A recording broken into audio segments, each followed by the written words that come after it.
Benoît Hamon, tout juste élu ministre de l'Éducation, de l'Enseignement supérieur et de la Recherche, un nouveau poste dans un gouvernement remanié suite à la vague bleue qui a déferlé sur la France et dans les Yvelines lors des municipales. Et pour lui, cette défaite de la gauche s'explique par une forte abstention.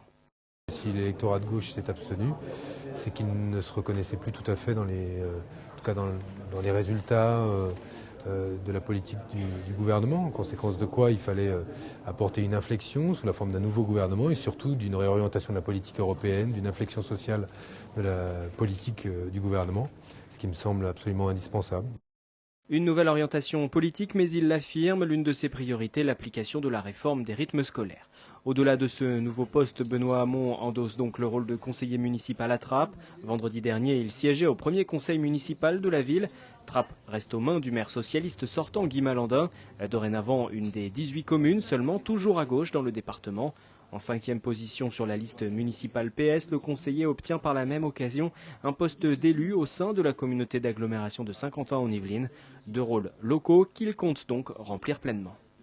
Moi, je reste de toute façon un élu de ce territoire au service des citoyens de ce territoire.